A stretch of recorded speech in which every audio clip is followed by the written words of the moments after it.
Assalamualaikum dan salam sejahtera. Saya Yoyo Ain Laina Baharudin dalam Dunia 11 Pagi. Kes kematian akibat COVID-19 di Afrika Selatan melepasi 60,000. Angka tersebut dicatatkan sehari selepas sekatan pergerakan lebih ketat dikuat kuasa di negara itu. Menurut Institut Penyakit Berjangkit Kebangsaan, sebanyak 138 lagi kes kematian dilaporkan dalam tempoh 24 jam lalu, menjadikan keseluruhan angka kematian meningkat kepada 60,038. Manakala 12,222 kes baru direkodkan.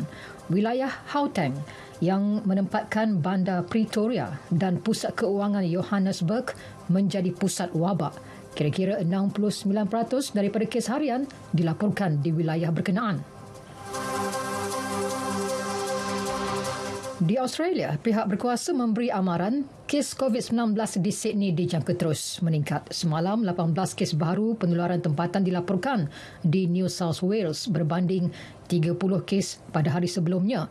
Ini menjadikan kadar jangkitan meningkat kepada 130 sejak kes pertama dikesan hampir 2 minggu, membabitkan pemandu limousine. Perdana Menteri Gladys Berejiklian berkata pihaknya bersiap sedia sekiranya berlaku lonjakan kes. Katanya hampir 100% penularan membabitkan kalangan isi rumah. Sydney telah menguatkuasakan sekatan pergerakan 2 minggu sejak Ahad lalu.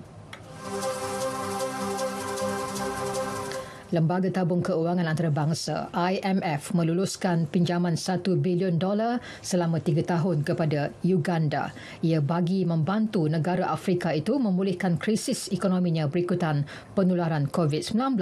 Timbalan pengarah urusan IMF, Tau Zhang, dalam satu kenyataan menyebut bantuan segera bernilai $258 juta akan diberikan bagi membantu kerajaan menampung pembelanjaan. Tahun lalu negara itu diberi pinjaman kecemasan hampir $50 juta.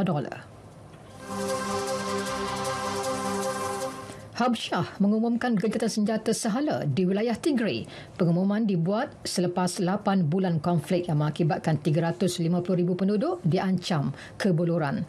Dalam satu kenyataan dikeluarkan, Kerajaan Perdana Menteri Abiy Ahmed menerangkan gencatan senjata tanpa syarat itu mula berkuat kuasa pada Isnin hingga berakhirnya musim menuai September depan.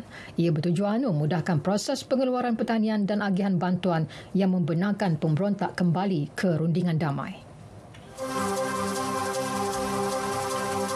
Dalam pada itu, Amerika Syarikat, Ireland dan Britain menggesa Majlis Keselamatan Pertubuhan Bangsa Bersatu PBB mengadakan sesi awam berhubung situasi di wilayah bergolak Tigray. Ia menyaksikan pemberontak memasuki ibu kota Mekelle pada Isnin. Menurut sumber diplomat, mesyuarat tersebut dijangka diadakan Jumaat ini. Sejak konflik tercetus akhir November lalu, Barat masih belum berjaya menganjurkan sesi awam mengenai Tigray. Kebanyakan negara Afrika, China dan Rusia menyifatkan krisis tersebut sebagai masalah dalaman Habsyah. 193 negara anggota Pertubuhan Bangsa Bersatu PBB gagal mencapai kata sepakat berhubung belanjawan pasukan pengaman untuk tempoh setahun lagi bermula 1 Julai. Semua misi pengaman dibekukan sekiranya kesepakatan tidak dicapai segera. Belanjawan berjumlah kira-kira $6.5 bilion itu mendapat bantahan daripada China dan negara Afrika. Jurucakap PBB, Stefanie Dujarric berkata senario tersebut telah dimaklumkan kepada pasukan misi pengaman dan mereka diminta membuat plan kontingensi. Ini sekiranya bajet tersebut tidak diluluskan. Beralih ke perkembangan bola sepak Euro 2020, Spanyol berjaya mara ke suku akhir. Jaringan masa tambahan Alvaro Morata dan Mikel Oyarzabal memberikan kemenangan 5-3 ke atas Croatia di Stadium Parkin Copenhagen awal pagi tadi. Skuad kendalian Luis Enrique pada mulanya ketinggalan 1 gol sebelum bangkit mendahului 3-1 13 minit sebelum perlawanan berakhir. Croatia bagaimanapun melakukan kejutan apabila menyamakan kedudukan dalam masa kecederaan. Dalam masa tambahan, Morata kembali meletakkan Spanyol di depan pada minit ke-100 sebelum Oyarzabal menambah jaringan 3 minit kemudian.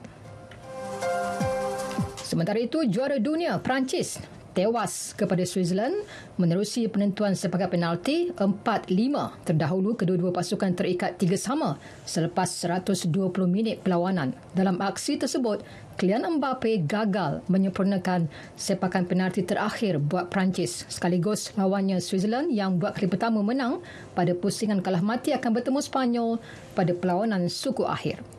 Sekian berita yang disunting oleh Hasrinda Hassan dari Pusat Berita RTM. Assalamualaikum dan salam sejahtera.